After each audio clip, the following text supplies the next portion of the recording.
mofinaina isan'andro atolotry ny mpitandrina rakotina valina maoly.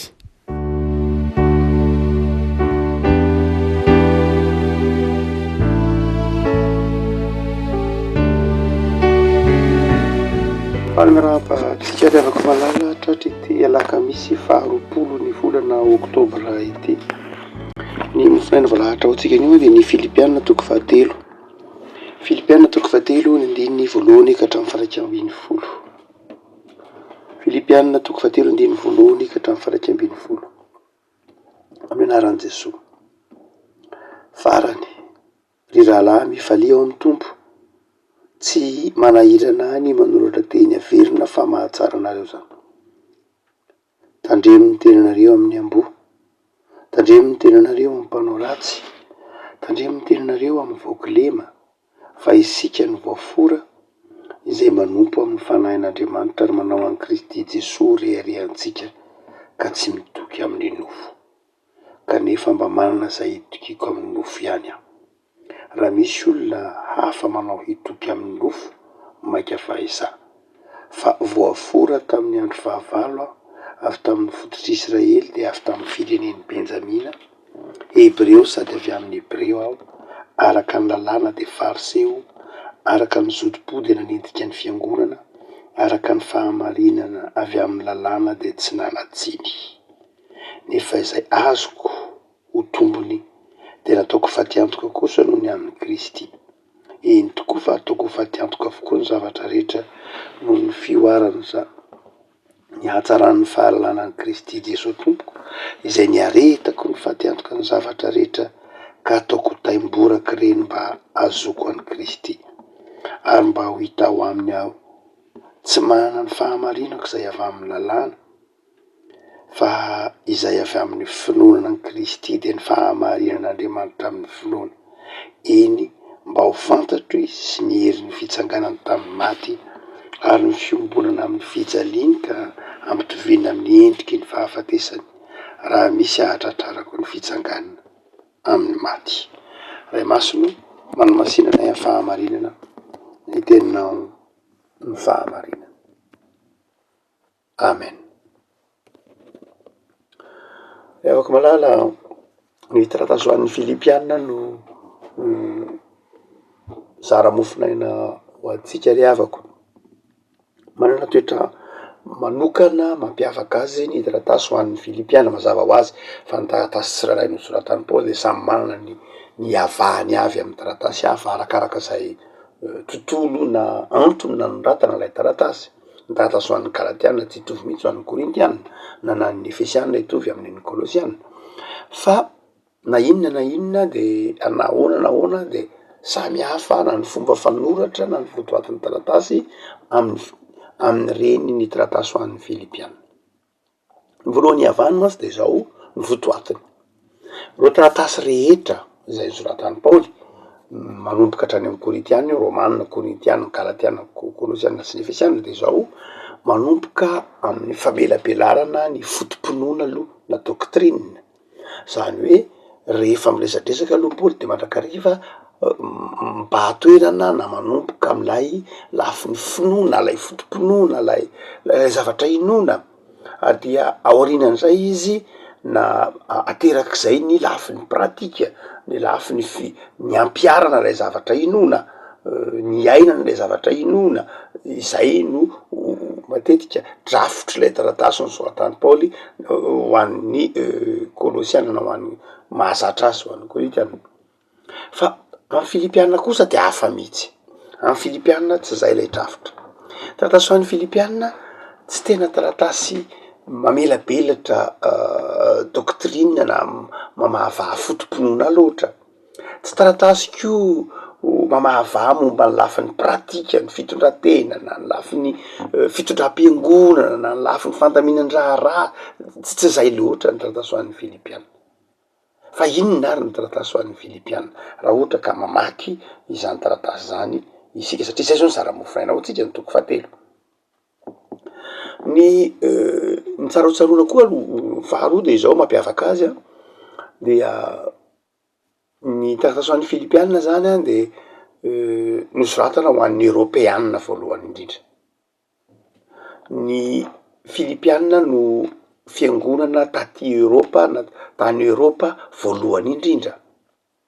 Ny Eoropeanina satria hitantsika amin'ny asan'ny apôstôly toko faha 12 no nahaterahany zany, nisy an'le fahitana manao hoe mita makaty Makedonia, dia i Paoly zany a nandre niantso ny tompo de nita nakany Makedonia zany, nita nakaty Eropa avy any Azia izy zany, de nita nakany Makedonia. Io Makedonia io ny tanàna voalohany nivatany tao Makedonia, Masedoine moa isika, dia i Filipine ny Filipianina azafady, ny Filipianina io ny tanàna nivatany voalohany indrindra de ny Filipianina. Dia io tanàna tany Filipy io zany izay nitorian'ny filazantsara, dia hitatsika lasana apôstôly toko faha 12 fa nikatrainy izy, vokatry fitorin'ny filazantsara io de nikatrainy izy, ary tao izy rehefa nivavaka ny alina diam-polo faharoa zany io, tao izy mivavaka de nisy an'lay nivony fonja de saiky namono tena lay mpiandro ny fonja, dia i Paoly no namonjy lay lehilahy niandro ny fonja, lay tenenany azy mamono tena vaty an'izay, de lasa nataony batisa lay lehilahy sy lay mpiandro ny fonja sy ny mpiankonany rehetra, ity mpiandro ny fonja ity tao aoriana lay fahagagana momba lay fanahy mahavalo moa io zany. Zay le tantara, tamin'iny no niantombohan'ny fitoriana filazantsara tany Filipy, izay tantaraina amin'ity Filipianina toko fahatelo ity, ny taratasy zay nisoratana ho azy reo. Nanomboka teo Paoly dia nandray fanohanana manokana tamin'ity fiangonana kely nisy an'lay ilay mpiandro fonja ity, ny Filipianina irery ihany. Tamin'ireo fiangonana rehetra naoron'ny Paoly de ny Filipianina irery ihany no nandraisan'ny Paoly fivelomana. Tsy nandray fivelomana tamin'ny Koritianina Paoly, tsy nandray vola tamin'ny Galatianina Paoly, nandasy nandray na inona na inona tamin'ny Kolosianina izy, na tsy niandry tolo tanàna na inona tamin'ny Galatianina Paoly, fa ny Filipianina irery ihany no nandraisan'ny Paoly ny fivelomana. Ny antony dia nikeny Paoly ny fanohanany azy.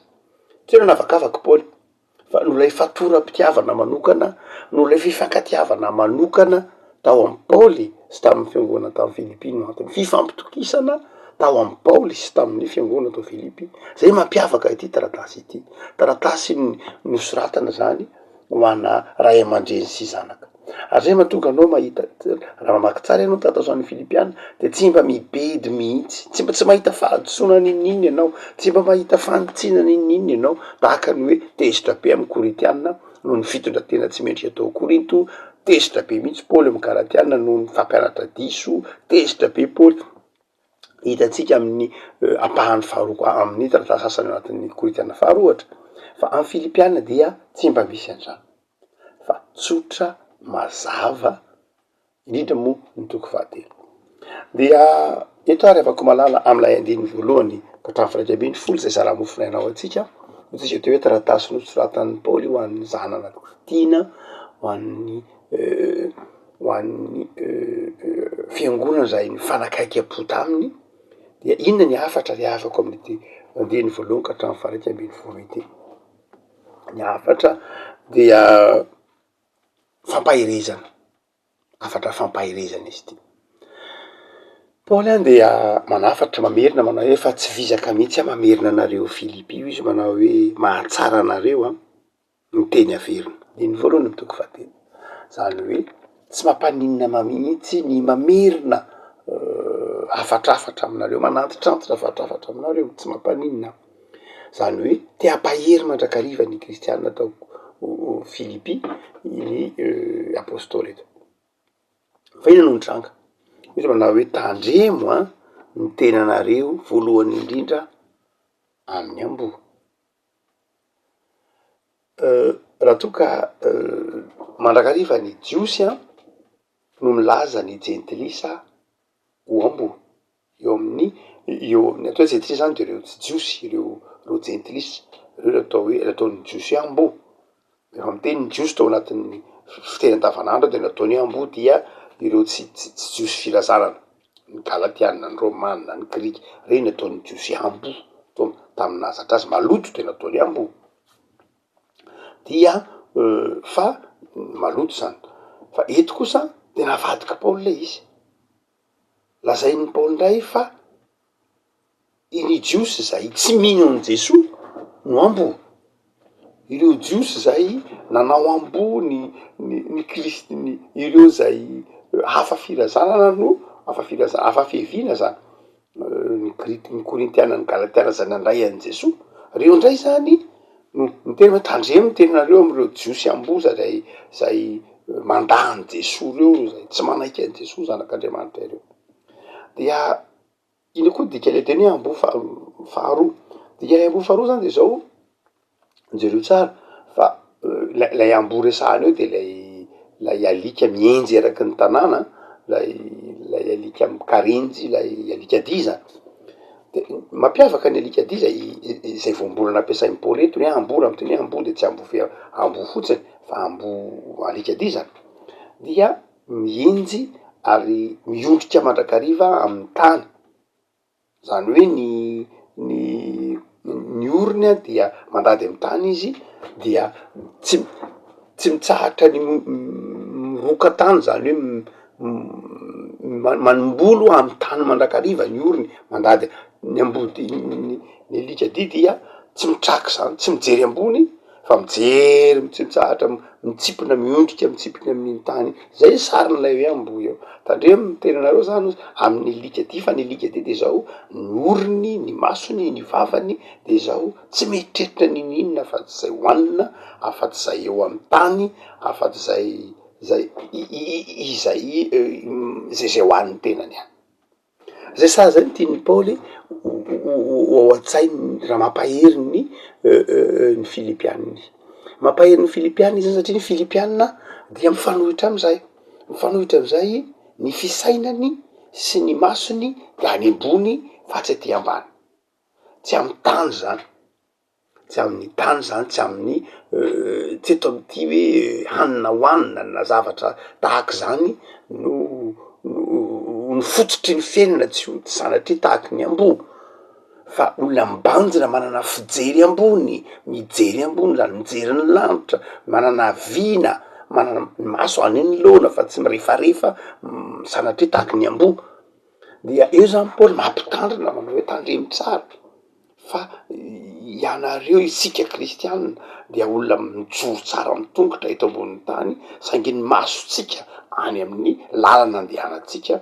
ny masotsika ao amin'Andriamanitra dia izay no mahatonga an'i Paoly manafatrafatra reto toetra rona telo reto kristianina mibanjina ny fanjakan'Andriamanitra raha ohatra ka kristianina mibanjina ny fanjakan'Andriamanitra de zao kristianina zay voalohany indrindra tsy baikony ny zavatry ny tany zany no mitondra azy jereo tsara mamaky ny andininy fahatelo izy manao hoe fa isika no voafora izay manompo amin'ny fanahin'Andriamanitra izay any Kristy Jesosy zay manao any Kristy Jesosy ho reharehatsika ka tsy mitoky amin'ny nofo zany hoe tsy amin'ny nofo akory nitoky satria ny kristianina zany eto am'ty tany ty de zao tsy hoe ny nofo no irehariana tsy ny nofo no izahozahono tsy ny nofo no raha miteny hoe nofo de tsy mitenitsika mazava ho azy raha miteny Paoly hoe saroky sady tsy lay chair tsy lay nofo ty loatra fa lay zavatra tadiaviny io le zavatra ara-nofo ino no irehariana ino no everina ho voninahitra ny zavatry ny nofo satria everina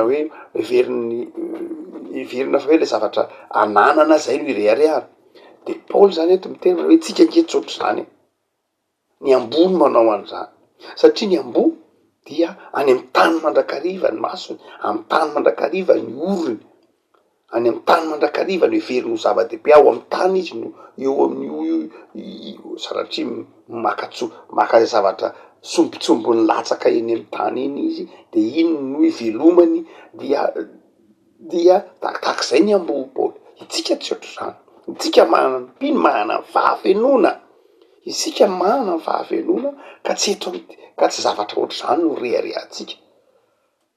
Efa mahita alika satria zay mihitsy le vombolana ampiasain'ny Paoly eo, efa mahita alika dimy mitangorona de mahita somby-tsakafo de mifandrombaka de miady de izay sary zay ny tian'ny Paoly hoe kristianina tsy ohatrzany, kristianina ny mpino de tsy ohatrzany satria tsy mitoky amin'ny nofo izy, tsy mifandrombaka amin'ny zavatra zao tontolo zao izy, tsy manao zavatra zao tontolo zao rehareha akory azy izy. Zay mahatonga azy miteny eto manao hoe zangy nanana zany rehetra zany fa nataoko fatiantoko zany satria zany zavatry ny tany, zavatra tsy mampandroso. Raha ohatra ka fiaviana de hebreo aho, raha lalàna de fariseo aho, raha ohatra ka fahamarinana avy amin'io lalàna io de tsy misy kianina aho, sy ny sisa rehetra. Fa zany rehetra zany dia tsisy heviny, tsisy heviny satria sombitsombiny zavatra tsy misy heviny fa zavatra ireharehan'ny ambo zany fa tsy ireharehan'ny mpanompon'Andriamanitra.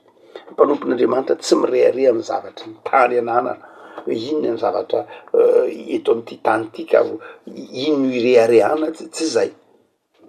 Fa satria ny olona izao tontolo zao, zanak'izao tontolo zao tsy mahita fa tsy zay no takatry ny masony, zay no hitany ny sombikanina iraratraraky iny, ino no hitany ambo, ino no ireharehany, ino ny ifandrombahany.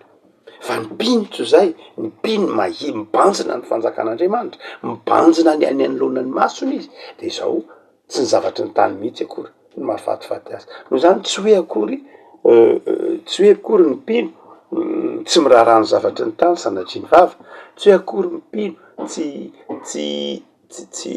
manao tsinitsinina ny zavatry ny tany na tsy miraharaha an'izany loatra, fa satria ny mpino manana ny tongony eo amin'ny tany. Fa ny fomba fijery ny zavatra, ny fomba fanatanterahany zavatra dia eo ampibanjinana ny fiainana mandrakizay na ampibanjinana any Jesoa. Fa ny zavatra lehibe faharoa zay asehon'ny Paoly eto izao, mampahery koa Paoly manao hoe tsika nge tsy tahaky ny amboa, tsy tahaka ny ireo zay ataotsika hoe tenenin'ny Paoly ho manintsika ny fivavahana kristianina aza indraindray, dia fa kristianina mibanjina mibanjina ny Jesoa. Zay raha teo moa no tapany voalohany amin'ny taratasy soratan'i Paoly toko voalohany toko faharoa, mibanjina any Jesoa. Fa ny faharoa de zao, ny kristianina mibanjina any Jesoa zany tsy tahaky ny amboa de zao, tsy manao zava-dehibe ny tany hotsika teo, tsy iny fa n'inona ataony zava-dehibe koa, tsy manaiky ho voazarazara izy, tsy manaiky ho voazarazara. Isan'ny anaty fonoteny kely nampalahelo an'ny Paoly raha farany manokana mahitsy amy toko fahaefatra, izy manao hoe mananatra ny Eodia ary mananatra ny Sintike mba iraisainao amy tompo izy. Eny mangataka aminao koa ary ilay tena mpiara-miasa amiko manapia azo lo vavy. Zany hoe nampalahelo an'ny Paoly any ny toetra ny Sintike sy Eodia, ao koa moa zany voatarizao koa Clémenta, satria izy mirahavavy reo de zao tsy tena mifankahazo. Asa no ny antony inona re fa tsy tena mifankahazo loatra izy mirahavavy reo, asa no ny antony ara-pifandraisana ahoana, de niteny zany Paoly hoe mananatra anareo roa aho, nareo mirahavavy mananatra anareo mirahavavy aho, tandremo tsara mba miraisa sainy nareo mirahavavy. Satria ny amboa zany hoe ny alika dia matetika miady satria tsy mibanjina fa tsy lay zavatra eto an-tany, lay zavatra lay rombahany iny zany. Fa ny olona rehefa mibanjina any Jesoa, rehefa mibanjina tsara an'Andriamanitra de zao manaiky ho azy ny fahasamihafany izy. Ary arakaraky ny anatonana any Jesoa ny mahatonga ny olona mahay mifanatona, arakaraky ny anatonantsika ny hazo fijaliana ny mahatonga atsika miamifanakaiky, arakaraky ny analavirantsika ny hazo fijaliana ny mampifanalavitra atsika. Zany hoe izay rehetra manatona ny Kristy dia mifanakaiky avy hatrany. Andray mahasamy hafa any amy Paoly amy Filipianina tsy manondro ny kristianina hoe mpanaradian'ny Kristy, tsy zay. Paoly tsy manondro ny kristianina hoe pakatahaka ny Kristy, tsy zay. Paoly tsy manondro ny kristianina ho dimbin'ny Kristy, tsy zay. Fa i Paoly manondro ny kristianina ho ao anatin'ny Kristy. Zany hoe amy Paoly de zao ny kristianina dia ao anatin'ny Kristy. Tsy Paoly koa tsy manondro hoe ny Kristy no ao anatin'ny kristianina, tsy zay amin'ny Filipianina. Raha miresaka Jesoa amy Filipianina Paoly de tsy ilay Jesoa ao anaty loatra fa lay kristianina ao anatin'ny Jesoa. Zany hoe ataovy hoe tahaka ny arona lehibe anankiray zany Jesoa sanatria de ao anatiny daholo ny kristianina rehetra. Zany hoe tsy hoe isika akory, tsy hoe Jesoa akory ny ao anatintsika, zay ho mazava ho azy tsy ditika hevitra fa marina mahatepolo fanahy masina antsika. Fa lay sara ny eon'ny Paoly an'lay fiangonana de manao hoe tandremo tsara fa izao tsy hoe mpanaradian'i Jesoa tsika, zay eo ihany, fa izao tena Jesoa mihitsy no mitahiry atsika ao amy Jesoa daholo sika rehetra. Jesoa no itoerantsika rehetra, mitoetra ao amy Jesoa isika rehetra. Tsy hoe Jesoa no mitoetra amitsika. Zay mantsy matetika lasa lay toetsaina individualiste rehefa tena voizina manao hoe Jesoa nge ato amiko e, nga Jesoa any aminao rery, dia samy mandeha am'izay mahafinaritra azy satria samy manana any Jesoa. Inona moa ny olana? Zay mahafinaritra anao ataovy zay mahafinaritra anao, fa tsy anao rery manana any Jesoa, fa za koa mba manana any Jesoa. De izay toetsaina individualiste zay mihitsy no ravahan'ny Paoly amy Filipianina, manao hoe tsia, tsy hoe Jesoa any anatinao ihany, fa ianao mihitsy koa de ao anatin'ny Jesoa. Lay Jesoa am'izay fotoana zay tokana, noho zany dia isika rehetra maro fa ao amina Jesoa anankiray. Noho zany izy no antsain'ny Eodis Syntyke tandreminareo miravavy tsy miray saina, tandreminy tsy miray saina, fa itsika dia ao amy Jesoa daholo.